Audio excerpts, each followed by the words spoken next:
Where the Red Fern Grows, Chapter 15. Over a dim, rocky road in a northeasterly direction, our buggy moved on. I noticed that the road stayed at the edge of the foothills, but always in sight of the river. About the middle of the afternoon, we stopped at a small stream to water the team. Papa asked Grandpa if he intended to go all the way to the campground before stopping. "No," he said. "I figure to put up for the night when we reach Bluebird Creek.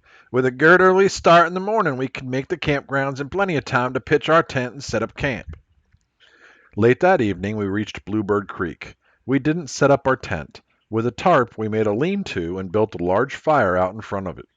While Grandpa fed and watered the team, Papa and I carried our bedding to the shelter and made down our beds. Grandpa said, "While we're cooking supper, you see to your dogs. Feed them and fix them a warm bed." "I figure to cook them some cornmeal mush," I said. "That's what they're used to eating." "Mush?" Grandpa growled. "They're not going to have mush. Not if I can help it." He walked over to a grocery box, mumbling as he did, "Mush! A hound can't hunt on a belly full of that stuff." He came back and handed me 2 large cans of corned beef hash, saying, "Here, reckon they'll eat this." I wanted to hug my old grandpa's neck. "Sure, Grandpa," I said. "They'll love that." Opening one of the cans, I dumped it out on a piece of bark in front of old Dan. He sniffed at it and refused to eat. I laughed, for I knew why. While I was opening the other can, Grandpa came over. "What's the matter?" he asked. "Won't he eat it?"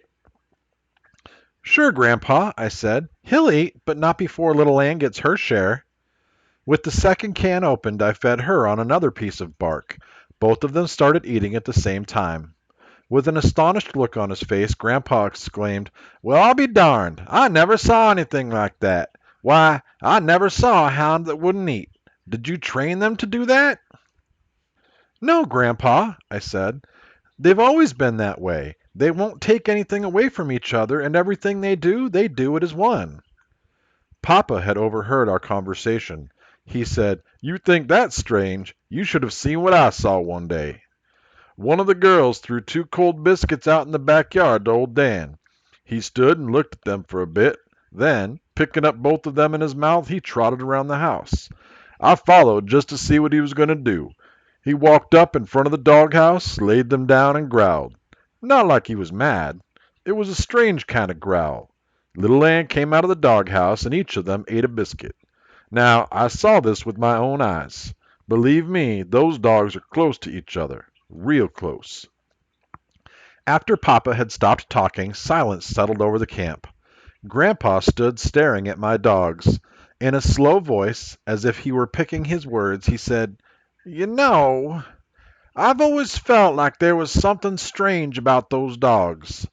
I don't know just what it is, and I can't exactly put my finger on it, yet I can feel it.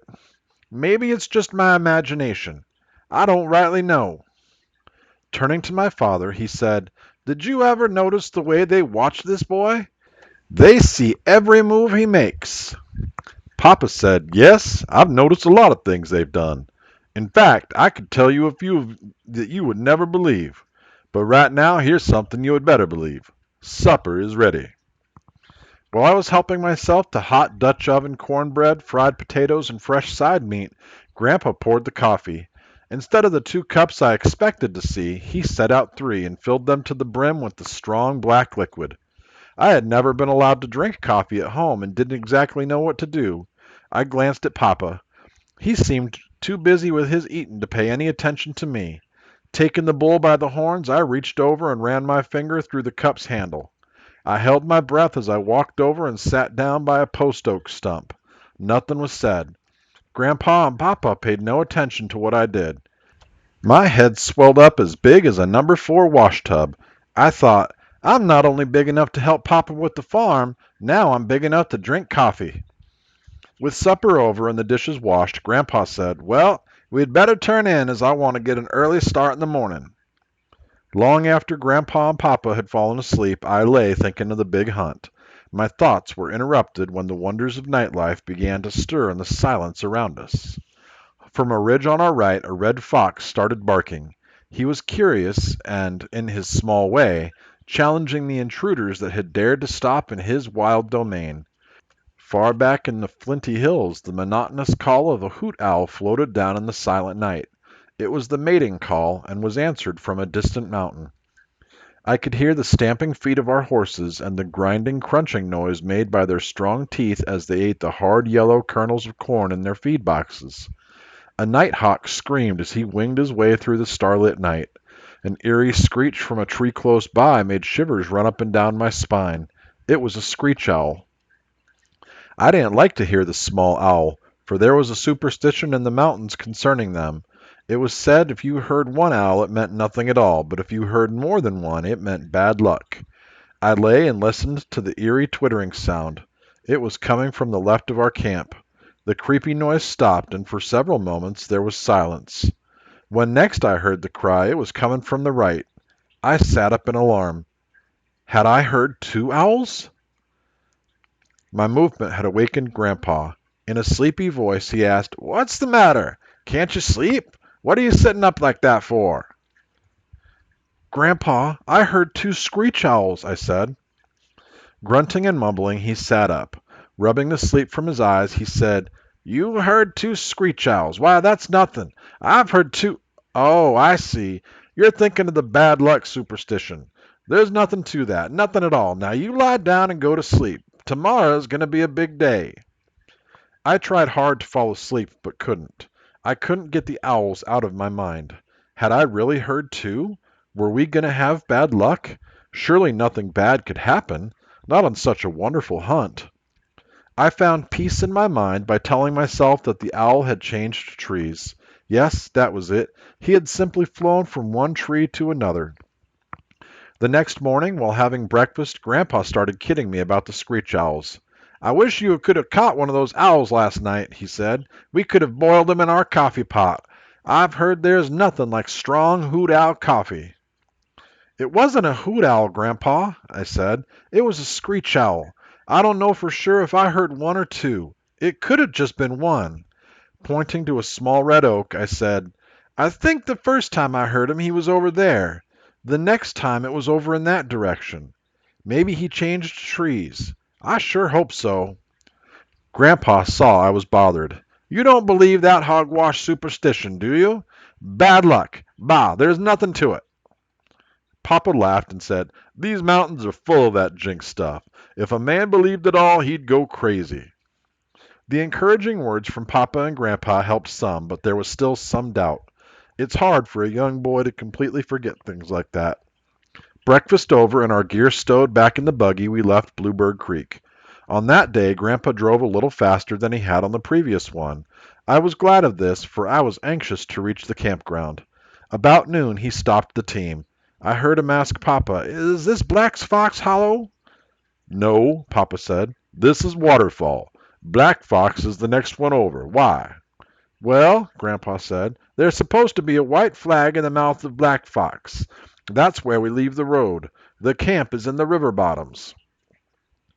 By this time I was so excited I stood up in the buggy box so I could get a better view. "Maybe you ought to step them up a little, Grandpa," I said. "It's getting pretty late." Papa joined in with his loud laughter. "You just take it easy," he said. "We'll get there in plenty of time. Besides, these mares can't fly." I saw the flag first. "There it is, Grandpa!" I shouted. "Where?" he asked. "Over there. See? Tied on that grapevine." As we left the main road, I heard Papa say, "Boy, look at all those tracks. Sure has been a lot of traveling on this road." "That smoke over there must be coming from the camps," Grandpa said. When we came in sight of the camp, I couldn't believe what I saw. I stared in amazement. I had never seen so many people at one gathering. Tents were spread out over an acre and a half of ground, all colors, shapes, and sizes. There were odd-looking cars, buggies, wagons, and saddle horses. I heard Grandpa say, almost in a whisper, "I knew there would be a lot of people here, but I never expected so many." I saw the astonished look on my father's face. Off to one side of the camp, under a large black gum tree, we set up our tent. I tied my dogs to the buggy and fixed a nice bed for them under it. After everything was taken care of, I asked if I could look around the camp. "Sure," Grandpa said. Go any place you want to go, only don't get in anyone's way. I started walking through the large camp. Everyone was friendly. Once I heard a voice say, "That's the boy who owns the two little red hounds. I've heard they're pretty good." If my head had gotten any bigger, I know it would have burst. I walked on, as straight as a canebrake cane. I looked at the hounds. They were tied in pairs here and there. I had seen many coon hounds, but none that could equal these. There were redbones, blue ticks, walkers, and bloodhounds. I marveled at their beauty. All were spotlessly clean with slick and glossy coats. I saw the beautiful leather leashes and brass-studded collars. I thought of my dogs. They were tied with small cotton ropes and had collars made from old check-line leather. As I passed from one set of dogs to another, I couldn't help but wonder if I had a chance to win. I knew that in the veins of these hounds flowed the purest of breeded blood. No finer coon hounds could be found anywhere. They came from the Smoky Mountains of Tennessee, the Bayou country of Louisiana, the Red River bottoms of Texas, and the flinty hills of the Ozarks. Walking back through the camp, I could feel the cold fingers of doubt squeezing my heart. One look at my dogs drove all doubt away. In the eyes of little Ann it seemed I could read this message: "Don't worry, just wait.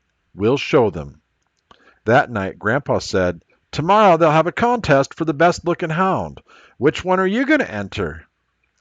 I told him I didn't think I'd enter either one of my dogs. They were so little I didn't think they had a chance. Grandpa got all huffed up. He said, "It doesn't make any difference how little they are. They're coon hounds, aren't they?" I asked him if he had seen any of the other hounds. He said, "Yes, I've seen them all. Sure, they're big and good dogs, too, but it makes no difference. I don't care if your dogs are no bigger than a snuff can. They still have a chance. Now, which one are you going to enter?" I couldn't decide. I said, "I'll think it over tonight and let you know tomorrow." The next morning, when I stepped outside the tent, I saw men everywhere. They were combing and brushing their dogs and getting them pruned for the beauty contest.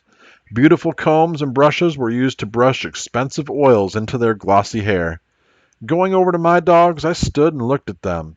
I started to untie old Dan, but taking a closer look at him, I could see he could never win a beauty contest. His face and ears were a mass of old scars caused from the many fights with tough old coons and bobcats. I held his head in my hands and felt sorry for him, but loved him that much more. I looked little Ann over and couldn't see any scars. I laughed because I knew why. She was too smart to walk right up in the face of a fight. She would wait until old Dan took hold and then dart in. I untied her rope and walked her over to our tent. My father and grandfather were gone. No doubt they were over in some tent visiting old friends and making new ones. Looking around to find something I could use to groom my dog, I saw Grandpa's open suitcase. There, right on top, was the very thing I needed: his beautiful bone-handled hairbrush and his ivory comb. Picking them up, I turned them over and over in my hand. Little Ann stood looking at me. Impulsively, I reached down and raked her from shoulder to hip with the brush. She seemed to like it. I knew I shouldn't do it, but I decided to use them. Knowing I had no oils, I got some butter from our grocery box.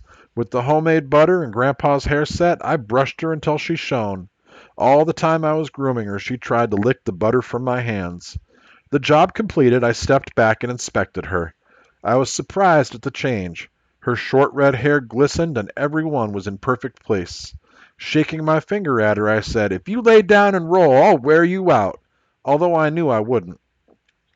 Hearing a lot of movement outside, I looked out. Men were setting their dogs on a long table which had been built in the center of the campground. Leading little Ann to it, I picked her up and set her on the table too. I told her to act like a lady. She wagged her tail as though she understood. I untied the rope and stepped back. After the dogs were all lined up, the judging started. 4 judges walked around and around the table, looking at them from all angles. When one of them would point at a hound, he was taken down and eliminated from the contest. Dog after dog was disqualified. Little Ann was still on the table. My eyes were wide, my throat dry, and my heart thumping. One judge stopped in front of little Ann. My heart stopped too. Reaching over, he patted her on the head. Turning to me, he asked, "Is this your dog?" I couldn't speak. I just nodded my head. He said, "She's a beautiful hound." He walked on down the line. My heart started beating again. There were 8 dogs left. Little Ann was still holding her own. Then there were 4. I was ready to cry. 2 more were taken down. Little Ann and a big Walker hound owned by Mr. Kyle were the only ones left. The judges couldn't seem to make up their minds. Everyone started shouting, "Walk them! Walk them!" I didn't know what they meant. Mr. Kyle and I were told to go to one end of the table. Our dogs were placed at the other end. Mr. Kyle snapped his finger and called to his dog. The big hound started walking toward his master. What a beautiful sight it was! He walked like a king. His body was stiff and straight, his head high in the air, his large muscles quivered and jerked under his glossy coat, but something went wrong. Just before he reached the end, he broke his stride, turned, and jumped down from the table. A low murmur ran through the crowd. It was my turn. 3 times I tried to call to little Ann. Words just wouldn't come out. My throat was too dry. The vocal cords refused to work, but I could snap my fingers. That was all I needed. She started toward me. I held my breath. There was silence all around me. As graceful as any queen, with her head high in the air and her long red tail arched in a perfect rainbow, my little dog walked down the table. With her warm gray eyes staring straight at me, on she came. Walking up to me, she laid her head on my shoulder. As I put my arms around her, the crowd exploded. During the commotion, I felt hands slapping me on the back and heard the word congratulations time after time. The head judge came over and made a speech. Handing me a small silver cup, he said, "Congratulations, son. It was justly won."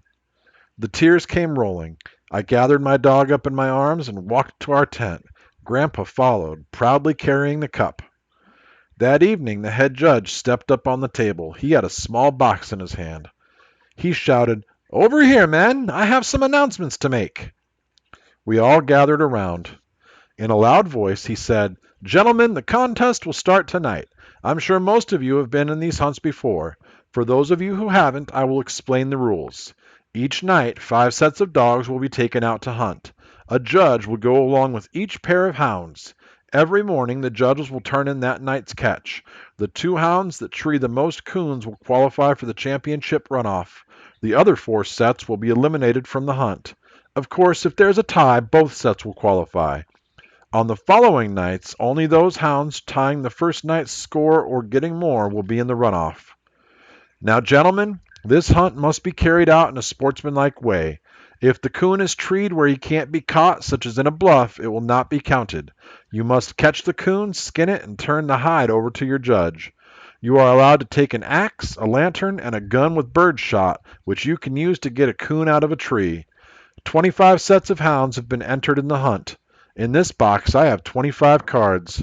Everyone in the contest will now line up for the drawing. The card you draw will tell you what night your hounds are to hunt." Walking along in the line, I noticed the beautiful red coats, the caps, and the soft leather boots worn by the other hunters. I felt out of place in my faded blue overalls, old sheepskin coat, and scuffed and worn shoes. But to the wonderful men it made no difference. They treated me like a man and even talked to me like a man.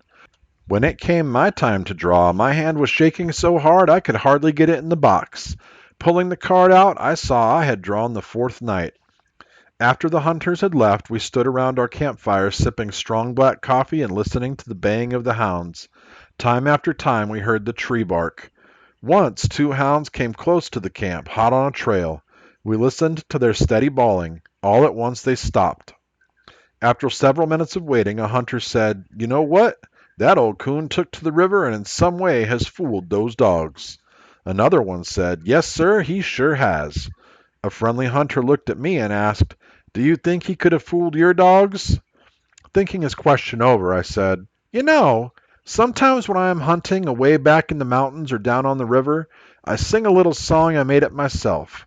One of the verses goes like this: 'You can swim down the river, old Mr. Ringtail, and play your tricks out one by one. It won't do any good, old Mr. Ringtail. My little Ann knows every one.'" The hunters roared with laughter. Some slapped me on the back. Tired and sleepy, but with a smile on my face, I went off to bed.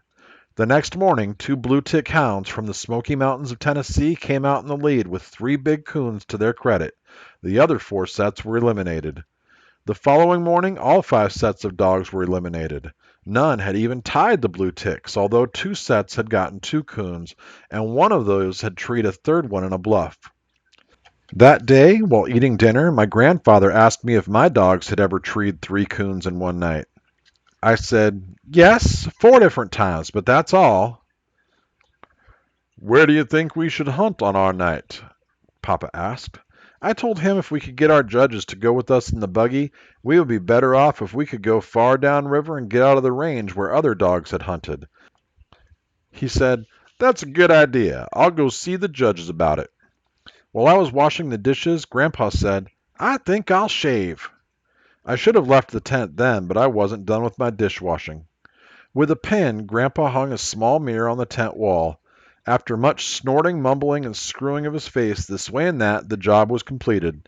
Dabbing a little water on his iron-gray hair, he reached for his brush and comb. From the corner of my eye, I watched him. I had tried to clean the beautiful brush, but hadn't been able to get all the short red hair from it. With 2 fingers, Grandpa pulled some of the hair from the bristles. Holding it in front of him, he looked it over carefully. Then, bending over close to the mirror, peeking over his glasses, he inspected his head. Straightening up, he looked at the brush again. Turning around quickly, he looked straight at me and said, Say, young! Not waiting for anything more, I scooted for the door. Crawling under the buggy, I laid down between my dogs. I knew he wouldn't be mad at me, but it would be best to stay away for a while. The third night, the blue ticks were tied by 2 black and tan hounds from the bayou country of Louisiana. All that day I was restless. I prowled through the camp. Every little while I would go and see how old Dan and little Ann were. Once I took 2 weenies from our groceries. I heated them and gave them to my dogs for a treat. Old Dan swallowed his in one gulp and looked at me as if to say, Is that all?